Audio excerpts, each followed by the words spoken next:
l'invité de la matinale. KTO Radio. Alors que le dernier skipper du Vendée Globe arrive demain, un autre bateau s'apprête lundi à s'élancer de Barcelone pour une aventure de 8 mois aux objectifs bien différents, promouvoir l'espérance et la paix à travers la Méditerranée. On parle ce matin de l'Odyssée Med 2025, le Bel Espoir. Le Bel Espoir, c'est le nom du voilier sur lequel vont embarquer 200 jeunes à travers 8 étapes dans une démarche œcuménique et interreligieuse. Et pour en parler, on reçoit ce matin Anne-Sophie Boutin. Bonjour. Bonjour. Merci beaucoup d'être avec nous. Vous faites partie du diocèse de Marseille au service pour les relations méditerranéennes et vous organisez notamment cette première étape entre Barcelone et Tétouan au Maroc, c'est ça ? C'est bien ça, nous sommes 4 personnes engagées sur cette première étape et nous la préparons déjà depuis quelques mois. Le diocèse de Marseille est d'ailleurs l'un des organisateurs de ce projet. Alors qu'est-ce qui en est à l'origine ? Alors ce qui en est à l'origine, c'est donc la promotion de la paix en Méditerranée, qui est une initiative qui est portée par le cardinal Aveline déjà depuis de nombreuses années, puisque tout ce qui concerne la Méditerranée, la fraternité, le dialogue entre les peuples, les cultures, les religions, c'est vraiment un thème qui lui est cher et qu'il essaye de promouvoir et déployer depuis de nombreuses années dans le diocèse de Marseille. Et issu peut-être aussi des rencontres avec le pape François, des rencontres méditerranéennes en 2023 à Marseille. Exactement. En fait, les rencontres méditerranéennes en 2023 à Marseille, en fait, font suite déjà à 2 autres rencontres méditerranéennes qui avaient eu en 2020 à Bari, puis en 2022 à Florence, puis ont suivi en 2024 les rencontres méditerranéennes à Tirana en Albanie. Et il y a une symbolique biblique forte avec le fait de prendre la mer comme ça, c'est pas anodin. Évidemment, la barque, c'est un symbole qu'on retrouve de nombreuses fois dans la Bible, dans les évangiles. Voilà, la mer, c'est un lieu où on rencontre le Christ à plusieurs reprises. Alors, dites-moi, Anne-Sophie Boutin, quels sont les enjeux de ce projet ? Alors, les enjeux de ce projet, c'est promouvoir, comme on le disait au début, la paix, la justice, l'espérance, être pèlerin d'espérance dans cette année jubilaire. Voilà, c'est vraiment l'enjeu de cette Odyssée. Et donc, de manière plus précise, c'est de permettre que tous ces jeunes qui vont naviguer sur le Bel Espoir puissent, à la suite de ces rencontres, promouvoir à leur tour cet esprit de paix et de fraternité dans leur propre vie autour d'eux, dans leur diocèse et de manière plus large dans la société. Puisque ces jeunes, évidemment, il y aura des personnes de confession chrétienne, mais aussi musulmanes, juives, en fait, toutes les nationalités, cultures, religions seront présentes sur le bateau tout au long de cette Odyssée. Vous parlez de ces jeunes, dites-nous en plus sur eux, qui sont ces jeunes qui embarquent sur le Bel Espoir à chaque étape ? Alors, à chaque étape, des jeunes ont pu postuler, présenter leur candidature en fait pour pouvoir participer à ce projet. Il y a eu évidemment une sélection qui a été faite avec en particulier des jeunes qui ont, soit de par leur engagement ou par des expériences qu'ils ont déjà eues, cette envie, cet attachement à vivre la fraternité, à déjà avoir pu participer à des réflexions ou à un travail particulier sur les thèmes qui vont être déployés pendant cette Odyssée. Ça peut être les défis migratoires, la place des femmes dans la société, le dialogue des cultures. Voilà, tous ces thèmes qu'on va travailler tout au long de l'Odyssée, ce sont des thématiques que ces jeunes ont pu travailler déjà dans leur vie personnelle et quotidienne. Et de ce fait-là, voilà, c'est pour ça qu'ils ont été retenus les uns les autres. Et où est-ce que va les emmener le Bel Espoir pour réfléchir à ces thématiques ? Donc le Bel Espoir va être l'outil pour pérégriner tout autour de la Méditerranée. Donc il y aura 8 étapes différentes. On va passer en partant de Barcelone, on va aller jusqu'au Maroc, en Tunisie, en Grèce, en Italie, au Liban, et puis nous terminerons l'Odyssée à Marseille en octobre 2025. Et comment se déroule chaque étape ? Est-ce que vous pouvez nous préciser un peu comment tout ça se passe ?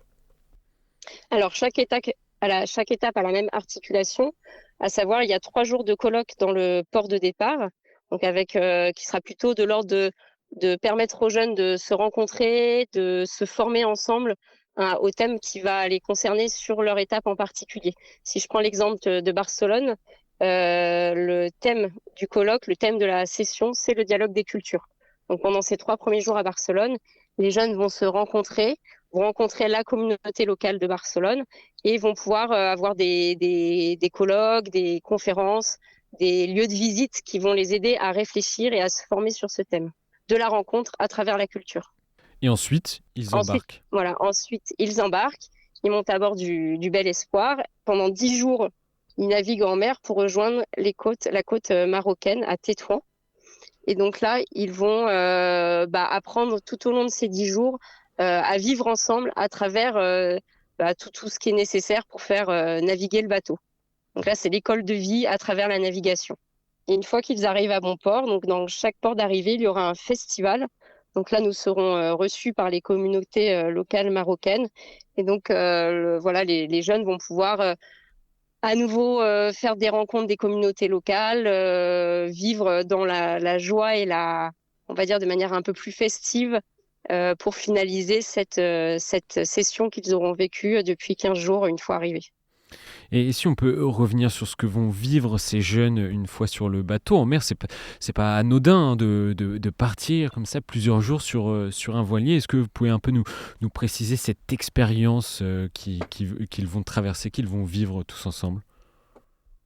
Je pense qu'effectivement, vivre sur un bateau, quand il y a des enjeux un peu de vie communautaire, de manière un peu longue durée, de promiscuité, de conditions de vie un peu rudimentaires, je pense que les relations deviennent de plus en plus vraies, on ne peut plus mentir, et donc les jeunes vont être un peu dans l'obligation de la rencontre et de pouvoir vivre ensemble de manière paisible et en vérité, et c'est ça qui va vraiment leur permettre très concrètement de rentrer dans cette expérience de la rencontre et de la fraternité. Et de pouvoir ainsi promouvoir l'espérance et la paix également. Anne-Sophie Boutin, on l'a dit en début d'interview, vous organisez cette première étape entre Barcelone et Tétouan au Maroc. Pourquoi le choix de Barcelone pour entamer cette épopée à la voile? Barcelone, c'est vraiment, je pense, une des capitales méditerranéennes qui est un peu un symbole de la rencontre des cultures. Et donc, je pense que c'est un lieu très fort où le multiculturalisme est très présent et vécu de manière assez paisible. Et donc, je pense que c'est une belle étape de départ pour démarrer ce pèlerinage et démarrer l'approfondissement de ces différents thèmes qui permettront, à la fin de cette odyssée, de pouvoir écrire un livre blanc en fait, qui sera remis au pape à la fin de ce pèlerinage. Et le Saint-Père va être tenu au courant tout au long de cette aventure des étapes que vont vivre les jeunes? Bien évidemment, il est déjà bien tenu informé de cette initiative qu'il est très heureux de suivre, évidemment. Et donc les jeunes vont, au fur et à mesure du pèlerinage en mer, envoyer des cartes postales tout au long de l'Odyssée, et qu'il sera certainement très heureux de recevoir depuis les différentes villes, depuis les différents ports où nous serons. Amarrés. Tout à fait. On connaît l'importance de la Méditerranée dans le magistère du pape François, on en a un peu parlé. Pourquoi c'est si important aujourd'hui de réunir les cultures et les religions en Méditerranée? Un peu pour emprunter les mots du cardinal Aveline, la Méditerranée, c'est à la fois un lieu qui est très vaste, qui est vraiment c'est une étendue très large, trop large pour confondre les identités, et à la fois trop étroite pour séparer. Et donc il y a vraiment un enjeu d'unité à recréer en Méditerranée, parce que c'est à la fois de là que peuvent partir de nombreuses guerres, mais c'est là à la fois où peut renaître la paix et la fraternité. On a vraiment cette intuition à la suite de l'intuition du pape François qui pérégrine depuis le début de son pontificat en Méditerranée. Il avait initié son pontificat avec son premier voyage à Lampedusa. Et puis en 2024, il était à Ajaccio tout récemment. C'est vraiment cette idée de pouvoir promouvoir cette rencontre des dialogues, des cultures, des religions. Et quand on essaye de faire naître des feux de paix portés par l'Esprit Saint, et c'est la paix qui germe et non pas la guerre. Et en dehors de l'expérience que vont vivre ces jeunes et du message qui est donné par cette aventure, qu'est-ce qui va en rester? L'idée, c'est, je pense, de cultiver aussi cette cette idée de la mémoire heureuse en Méditerranée sur laquelle il faut qu'on s'appuie. On a souvent, malheureusement, tendance à rappeler les mémoires malheureuses, les guerres, ce qui peut contribuer, voilà, à se souvenir de nos différences et de ce qui peut engendrer la souffrance, la haine, voilà, des relations qui ne sont pas des relations fraternelles et durables. Et là, c'est vraiment l'idée de pouvoir cultiver une mémoire heureuse entre les jeunes afin qu'ils puissent à leur tour faire la promotion de cette démarche autour d'eux. Et donc le Bel Espoir largue les amarres depuis Barcelone lundi et s'ouvre donc à Barcelone ce matin, le premier colloque de cette odyssée, c'est ça?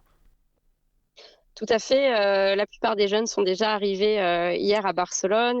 Il y a déjà eu un dîner de bienvenue hier soir où les jeunes ont déjà pu commencer à se rencontrer avec l'équipe de la pastorale des jeunes de Barcelone qui nous accueille extrêmement généreusement et chaleureusement. Et donc, à midi, aura lieu le déjeuner de bienvenue et de lancement du colloque à l'archevêché de Barcelone, où le cardinal Omeya de Barcelone et le cardinal Aveline de Marseille pourront personnellement accueillir les jeunes et démarrer de manière officielle ce pèlerinage. Un bel événement donc en perspective. Merci Anne-Sophie Boutin de nous avoir fait découvrir cette Odyssée Med 2025 sur le voilier Le Bel Espoir. J'invite les auditeurs à les suivre quotidiennement, les aventures des 200 jeunes qui vont embarquer sur ce voilier sur les pages Facebook, Instagram et LinkedIn Med 2025 Bel Espoir sur les réseaux sociaux donc. Et est-ce qu'il est encore possible, Anne-Sophie Boutin, de soutenir le projet ? Absolument. Le site sur lequel vous pouvez participer au projet à travers des dons ou du mécénat, c'est sur le site med2025belespoir.org. Merci beaucoup par avance pour votre générosité. Et c'est noté pour les auditeurs qui seraient intéressés. Je vous remercie encore une fois, Anne-Sophie Boutin, d'avoir été avec nous ce matin depuis Barcelone et bonne journée à vous. Bon samedi. Merci beaucoup. Au revoir.